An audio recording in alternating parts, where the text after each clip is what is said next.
Darren Levine here, and of course this is Bobby the production bird, as cute as always.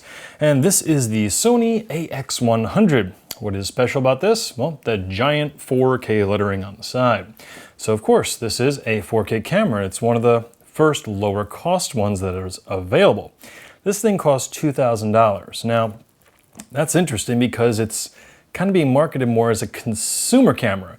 And that's a lot of buck for a consumer camera. But it does give you a lot of features and capabilities.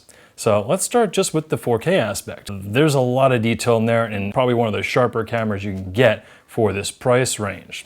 You also get a bunch of other features. You have 3 built-in ND filters, which you can have as auto or manual control.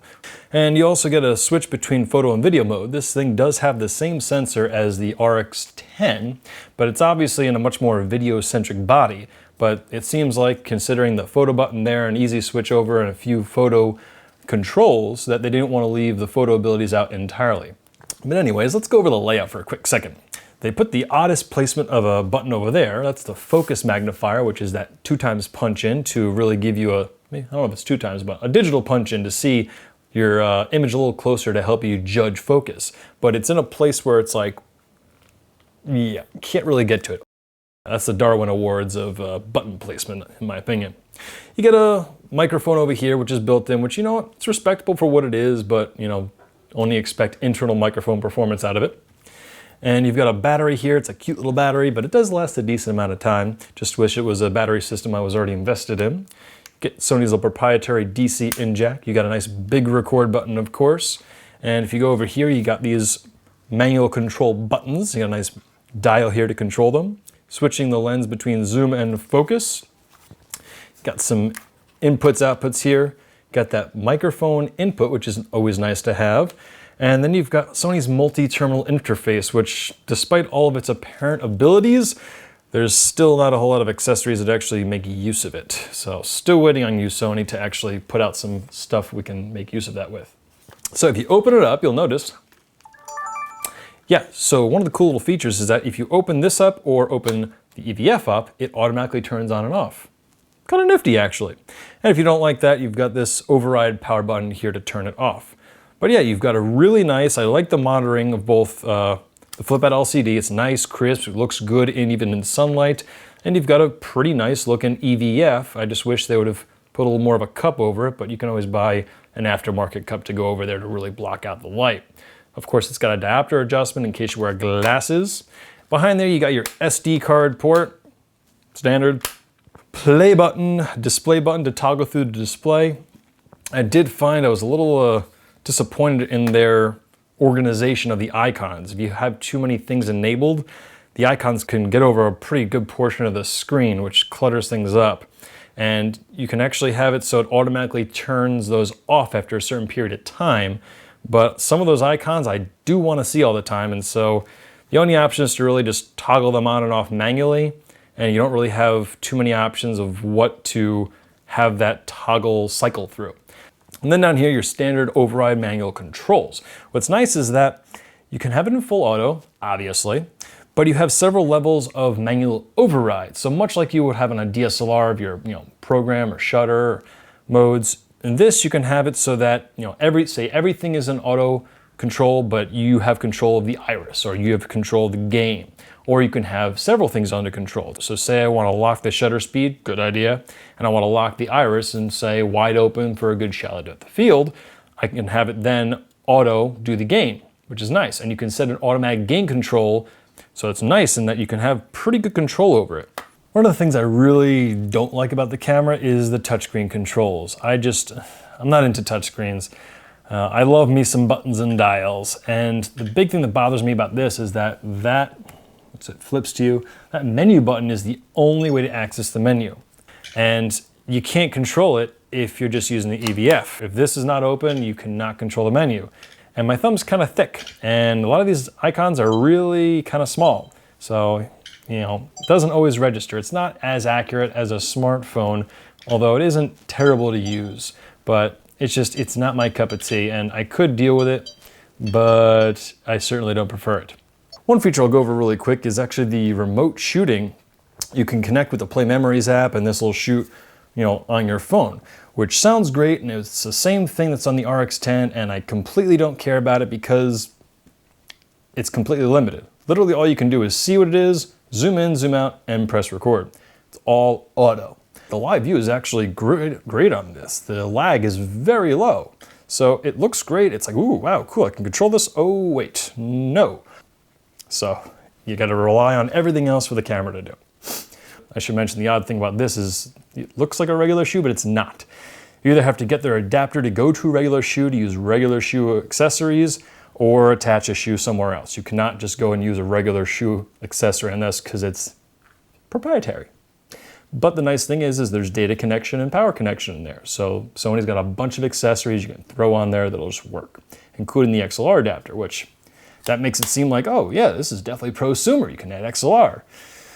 But there's just things that keep making it feel consumer, like the lack of visual, like the lack of image control.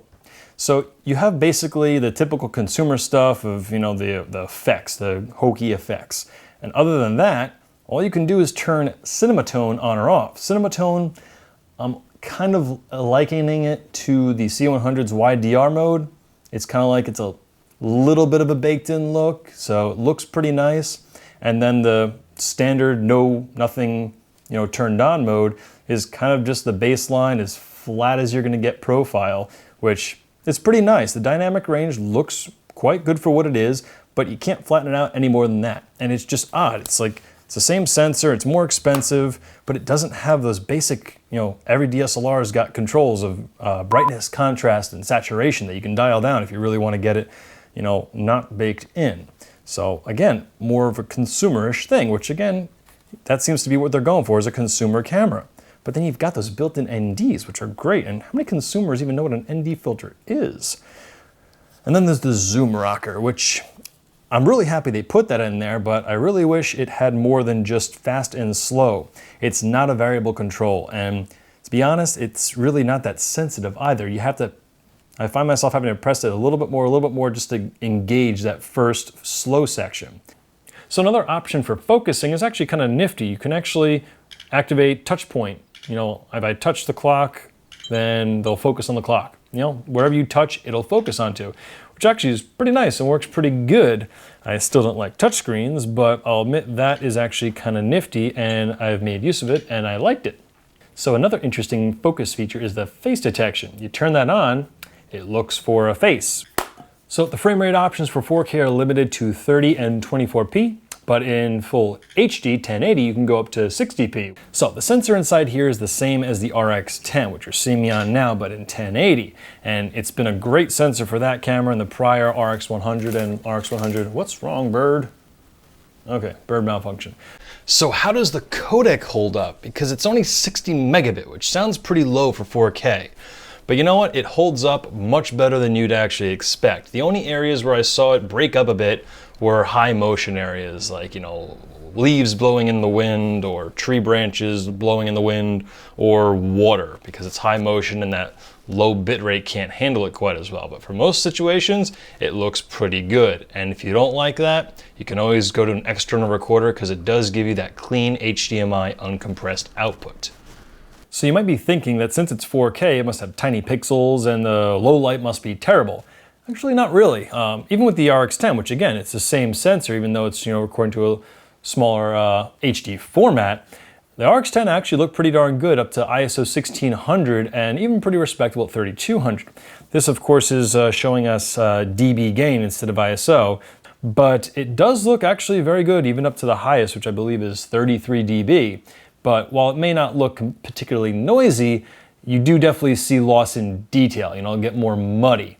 So it's best you do your own testing to see what your own personal level of high ISO is, or in this case, high gain level is. If you're not familiar, 1 inch is definitely larger than your typical consumer or even some prosumer and video cameras. It's not quite as big as, the Micro Four Thirds or even close to any sort of DSLR size sensor, but it's really kind of around the league of a 2/3 inch size sensor. And that's a really nice size, because it allows you to have a pretty decent zoom range built into a compact form and be able to get a decent amount of shallow depth of field.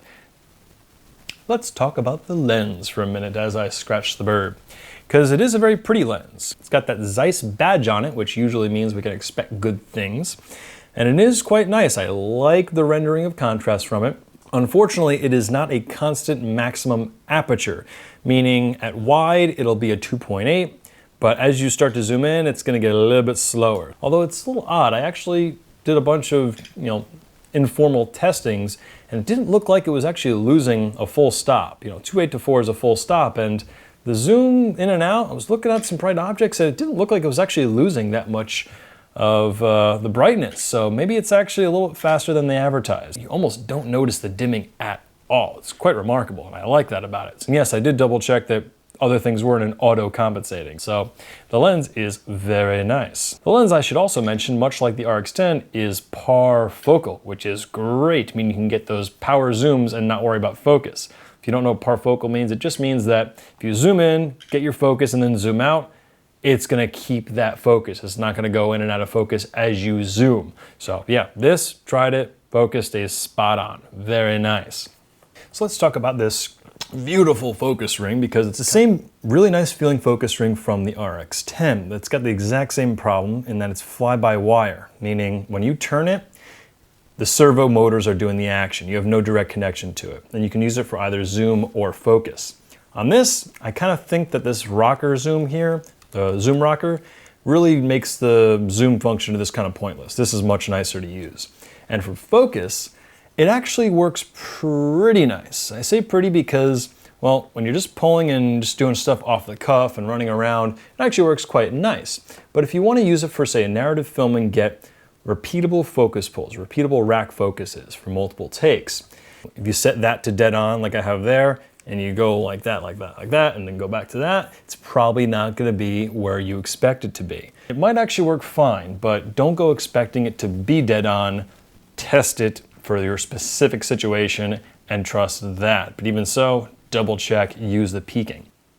So one of the things I was hoping they would improve upon the RX10 in this camera is the stabilization of the lens. See, in the RX10, the active image stabilizer, it kind of had a lot of degradation. It would add some artifacts, and it just wasn't a good idea to use. And the optical stabilizer, yeah, it helped, but it still had these jitters, and since the lens actually extended from the camera, it just had a little wobble to it, and I can get nice zooms out of it, but it really needs some post-stabilization to get it there.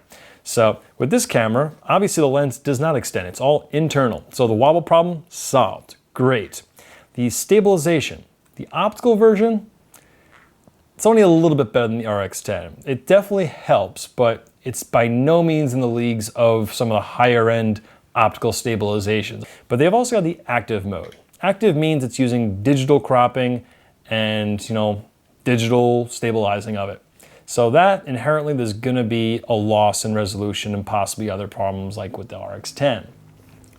Surprisingly though, it's actually quite nice. While there is a loss in resolution, you can see a little bit of a softening, it's really not that bad. And the active stabilizer does help a decent amount over the optical stabilizer. The other odd thing about the active stabilizer is that the clear image zoom, which on the RX10, clear image zoom was basically, you enable it, it'll give you a little marker at the end of your zoom bar to tell you, okay, here's the end of your optical zoom, here's the start of clear image zoom.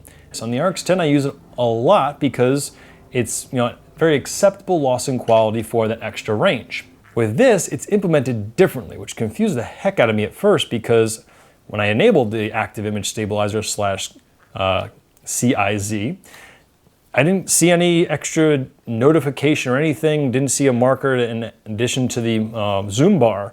People pointed out, oh, it's built into the zoom. And I finally figured out, okay, that means it's part of the optical zoom. So as you're zooming in optically, it's actually doing little bits of that digital clear image zoom as well. So it's kind of actually great in that it's a it's a smooth continuous zoom. Whereas if you have it separated to, optical and then start digital, you always have that speed bump. It's never a smooth transition. They figured out how to make it a smooth transition.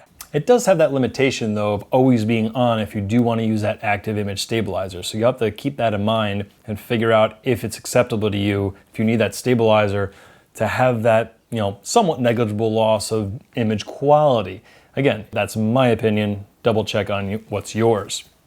It's also worth noting that this is not quite as wide of a lens as the RX10, which was about a 24mm full frame equivalent, which is very nice and wide. This one not quite as wide as that, more like a 28-ish on full frame, which is still pretty satisfyingly wide. But then keep in mind, if you enable that active image stabilizer, it's going to get even narrower. Again, not too bad, but something to keep in mind if you're used to shooting in tight quarters. You can, of course, make use of the threads on the front and add yourself a separate wide-angle adapter, which I'm not too big of a fan of those, but there are some decent ones that'll cost you a decent little penny. So it has things like zebras, focus peaking, which you can choose from. It's a red, white, and green, I think. I might be getting one of those wrong. I always prefer red because it stands out really nicely. But then it's also got some odd consumer things, like this 160x digital zoom, which is different from the clear image zoom. It's 160x, and of course looks terrible. I look at that and I look at how they included night shot on this, which you almost never see on a prosumer camera. It's usually a definitely consumer feature. But let's see, the combination of really, really high zoom where you don't care about the image quality entirely and night shot. Sounds like a camera designed by a peeping Tom. That's just my thought that I have. The rolling shutter performance is a bit disappointing. Despite being the same sensor as the RX10, it seems the 4K acquisition made the rolling shutter a touch more prominent. That and the AX100 has a longer lens, which brings out the skew even more at the long end. You're just going to have to see if it's acceptable for your particular uses. I like to do a lot of birding, which involves telephoto and little birds that don't always sit still, so the skew can be a bit too much for my liking. Keep in mind though that for many situations and shooting styles, it should be perfectly fine. So of course it's up to you what you need and what will work for you. This particular camera, I'm pretty sure I've decided I'm going to give it back. It just is, as nice as the image is, it just doesn't feel right for my needs. But that's just me. It might be perfect for you. And while the price tag is high, $2,000, you are getting a lot for that. It is 4K, which is still pretty much bleeding edge. So while it's nice, it's new, it's interesting, I don't think this is the camera I've been waiting for, but it might be the camera you've been waiting for. So don't take my particular word or words from it. Go to your favorite camera store, check it out, give it a feel, and then if you like it, buy it, all that good stuff. So that is my final word. I am Darren Levine, that is Bobby the Production Bird, and this is MediaHalo.com. What do you think of this? No? You want to see yourself? Look, it's you. Ah, now you... Oh.